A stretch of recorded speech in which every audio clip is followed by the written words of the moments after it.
things like concerts and music festivals cannot be held for obvious reasons. And what are they doing? But Trix Ingado yesterday was up and about talking to artists and finding out what there are to Trix. Absolutely. Now, for many creatives in the country, revenue taps have run dry. They cannot go about their usual businesses, and therefore they have run dry as production houses seek to adhere to the rules set in place to curb the spread of COVID-19. Now, many are now seeking alternative ways of keeping food on the table, both online and offline. Now, actor Tony Macau is one such artist who has now turned to fruits and vegetable vending as a source of income. Let's take a look.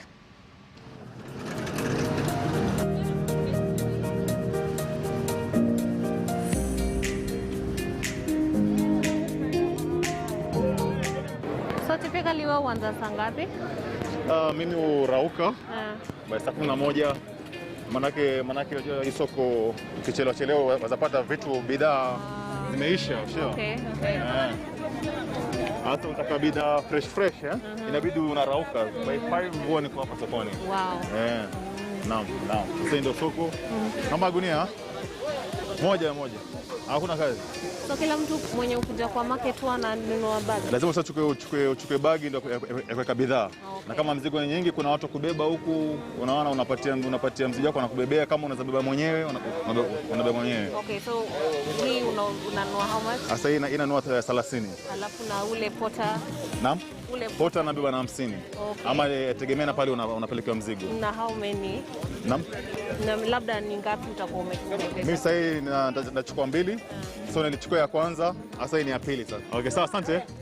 Siku njema. Waje kwanza kuuza nini na wewe ni mwigizaji? Hasa ukiangalia historia ya corona imeharibu mambo mengi. Kama mimi ni mwigizaji,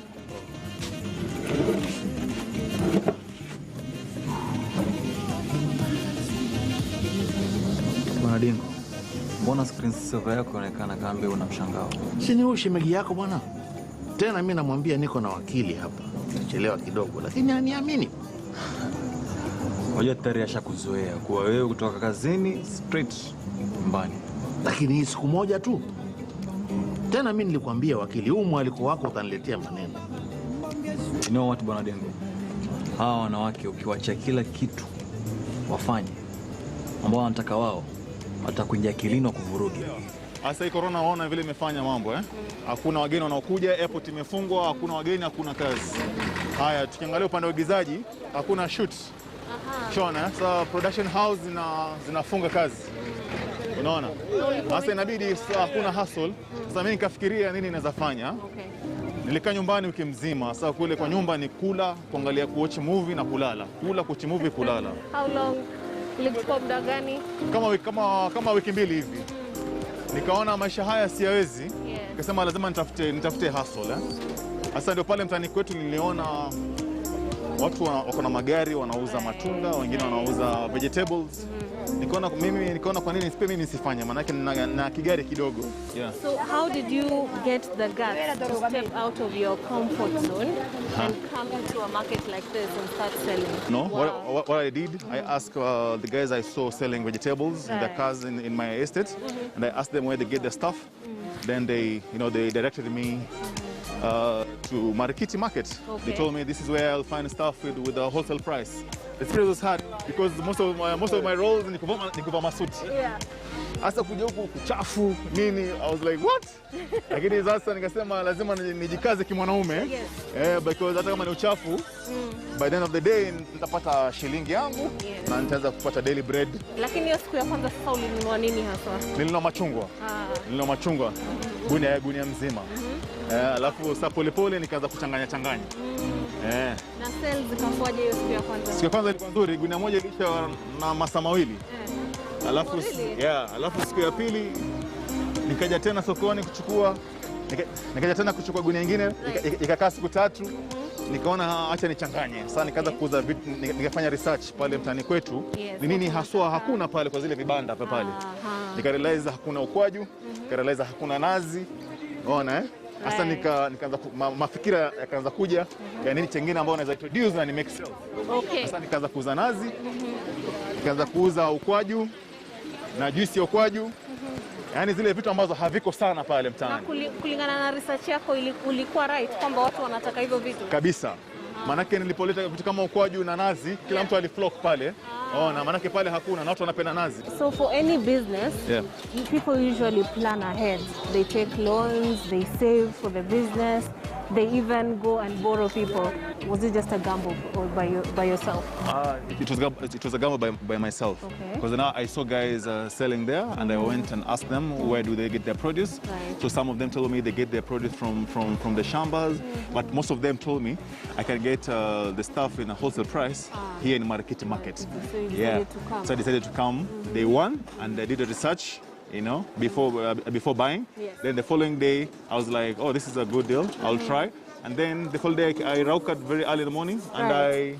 nikanunua. And basically, you're someone whose face is not strange to people, you know. Yeah. You are in productions out here, you have your own funds. Yeah. So one would wonder why you didn't feel ashamed to do this business, because like you told us earlier on, you're used to clean jobs and, working in certain environments. So what is it about you that made you feel like, I won't feel ashamed, I'm going to do this? Yeah.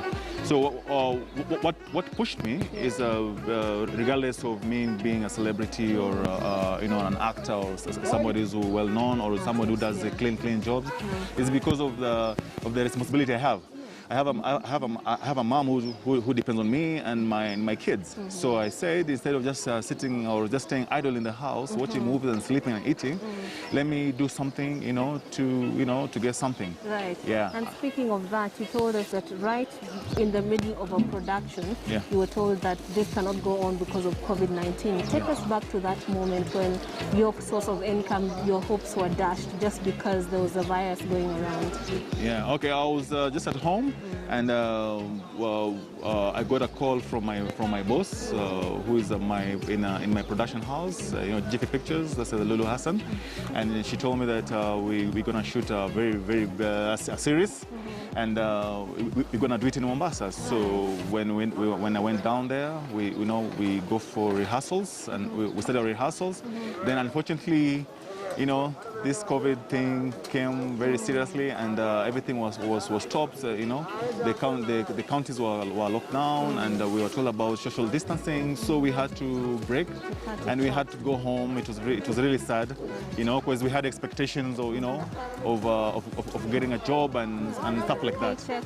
Yeah. Right. So would you say this is the same situation for many other artists in the country? Yeah, this is the same situation for so many actors. But I'm glad that some actors are doing something on the YouTube and stuff like that.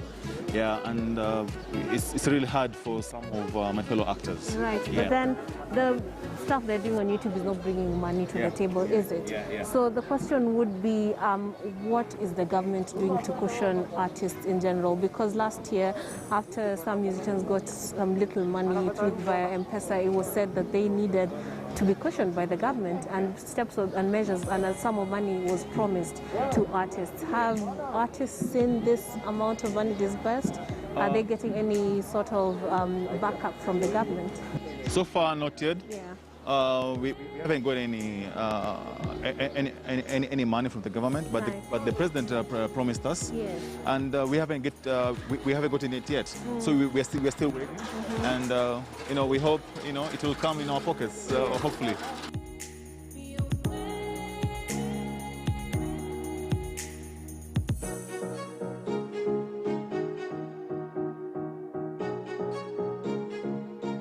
Okay. So you were going to take us to where next? Explain to maybe the viewers where we're going to go next, just to see how you go about your usual business. Yes, now we'll go to where I buy my stuff. So I have to get a couple of coconuts. Yes. Yeah, I got the first sack. Now I need the second sack. Okay. So we can head there and you see where I normally buy my stuff. Do you carry it yourself, or you do I carry it myself, but when it's heavy, I have to get someone to carry it for me. Okay. Yeah, because I have to take care of my back, All right. Yep.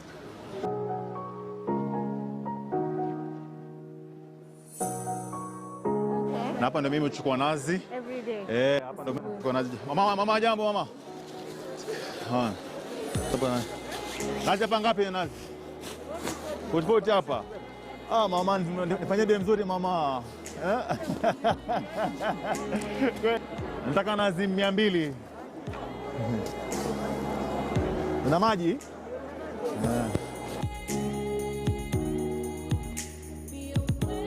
Hapa na 40. Alafu sasa kule naanza kama 60 ama 70. Kuna ka profit pale. Kuna profit kidogo. Shikamoo. Hiyo ingine mama nitakutumia na M-Pesa mama. Hiyo ingine ya juu. Wewe ni mtu wangu, sio? Sasa ndio na mwenyewe. Unabeba mwenyewe? Beba mwenyewe mama, maana ni mzigo wenyewe ni rahisi, nazobeba mwenyewe. Okay. Jambo baba. Maembe vipi leo? Fresh Kwa 20. That's good. Ile ambayo haijaiva, ile ambayo imeiva kidogo.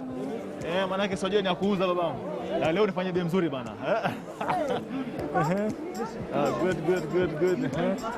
Asante. Nauliza, nasikia unaitisha zile hazijaiva ama mbichi kidogo. Kwa nini unachagua hizo? Unajua sasa mimi kwa soko mimi huja baada ya siku 3. Ushaelewa sasa mpaka ubalance maana ukichukua yote ambayo imeiva haziharibika. Ushaona? Sasa lazima una balance because nauza kama siku 3, siku 4 before nikuje nije soko. Sasa una balance tu. Alafu pia kuna customer kule mtaani wanapenda kujiwekea pia. Kwa mfano anaweza chukua ile ambayo imeiva akule leo, achukue nyingine ambayo atakula kesho na kesho kutwa. Okay. Sawa. Ndio hivyo sasa. Hapa pesa ngapi babangu? Nimechukua 30. Nimechukua 30. Itakuwa ngapi yote? Yote inakuwa 600 nipe change hapo. Poa. Nzuri. Sasa hapa ndio wanapaka gari. Alafu naingia soko sasa. Na hapa mnalipia? Hapa tunalipia. 1 hour 100. 1 hour after 1 hour 100. You must be very fast. Kuna waste time. Hakuna, ukifika hapa ni kupaka, unakimbia soko faster, unanunua na kuja. So in a day unaweza lipa kama how much? Hapa kwa soko. Hapa kwa parking. Parking mimi nalipaga 100 maana huwa sikai sana. Okay. Hapa wasikae sana. In 1 hour you're in and out. 1 hour nishamaliza. Okay. Shamaliza na kuondoka kwenda nyumbani na kufungua biashara na kazi. Hapa kuna machungwa hapa na ukwaju. Sasa hivyo sasa. Sasa ukwaju ndio huu, tengeneza nao juisi, pilipili ya ukwaju. Na watu wanafurahia. Okay. Funga hivyo. Alafu sasa kuelekea nyumbani sasa tukaanze biashara. Usijali. Hii ni manual, hii si ya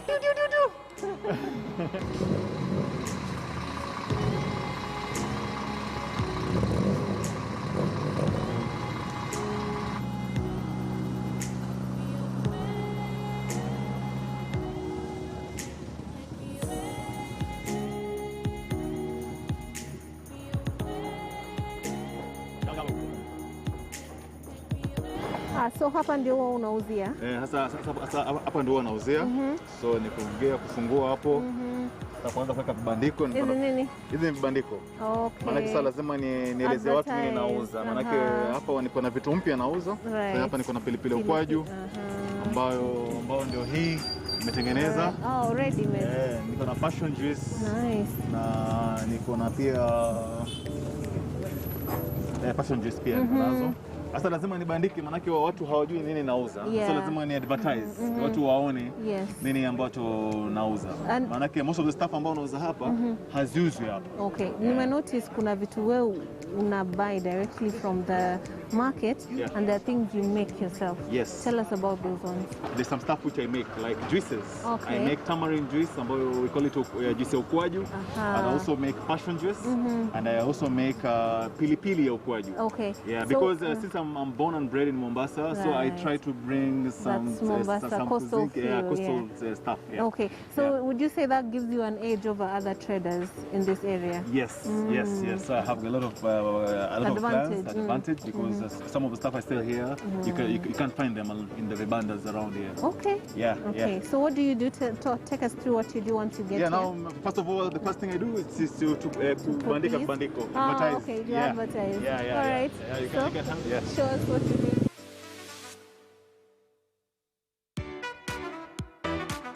Shop. then I set up my shop. Yeah. Okay. Since my car is small, I have this crate. This way I put my stuff. I advertise here. Put it there.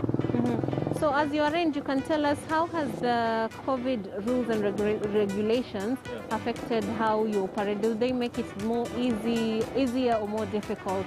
For example, the curfew. For the curfew, it has made it very difficult because you know most of our clients, there are people who work in the city, so they come back in the evening, and that's when we expect to make sales. But now when it gets to around 6:30, I have to close. And that's when we get there are a lot of people who want to buy stuff. And in your mind, you think maybe if you had that longer time, you would have been selling more sold at more. that time. Okay, I could have sold more. Okay, and also some of the challenges, because going to the market is not something you do on a regular, is not something you are used to. What were the initial challenges that you faced when you now started going to the market every day? What was shocking, what was challenging, and how did you deal with some of those things? Oh, the challenge I faced is waking up very early in the morning, you know, driving with the traffic and stuff like that. I get to the market to find there's a lot of traffic also there because sometimes you don't find parking. You know, when you park again now, you know, waking up early and kungana na wanawake wa soko, you know, hii yangu, hii machungwa nimechagua, you know, the commotion. I'm not used to that, but now you know, I'm getting used to that.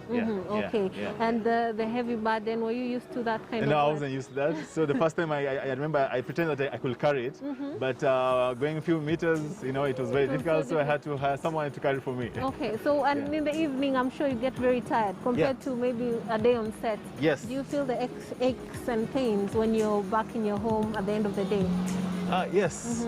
You know, I get tired because sometimes I'm getting sleepy because I woke up early in the morning around 4:30, going to the market, come here now, sell till around 6:30. So by the time I get home, I'm so exhausted. You know, I just get in the house, get shower. Sometimes I don't even eat. Just jump on my bed and sleep. So given those challenges, I'm wondering when things go back to normal. Because this is something that we are hoping will get out of our system, our national system, and we can go back to a usual economy. Do you think you will keep this going on some level? This side of this hustle? Yes, what I'm thinking is I'm thinking of looking for a stall, you know, because I already have clients, you know, so I want to put a stall and then I'll continue with the business as I go on with my acting gig and tour guiding. So I think I'll hire somebody, at least now I'll create a job.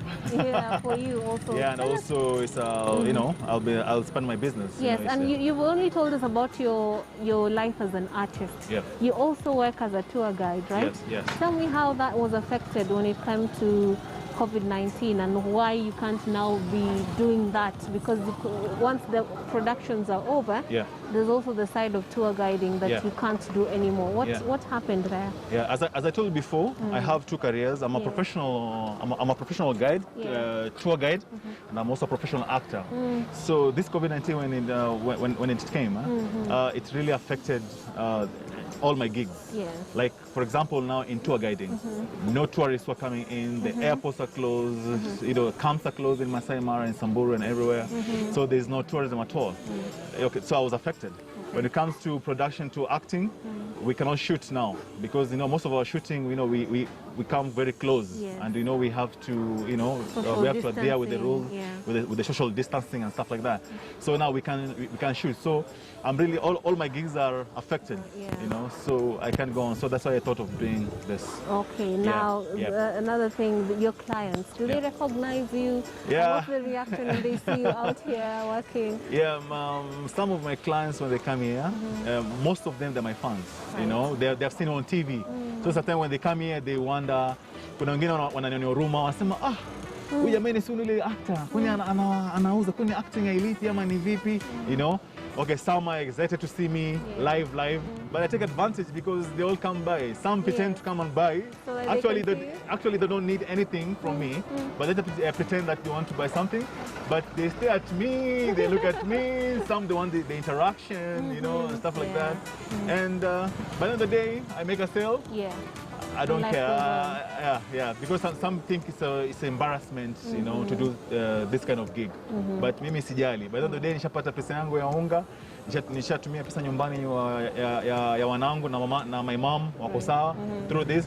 So mimi sijali mtu aseme ni watu na haya wewe ni actor, mimi sina mambo hayo, mimi sina hiyo celebrity, sina nini. Okay, haya basi tuone ukipanga. Yeah, asante.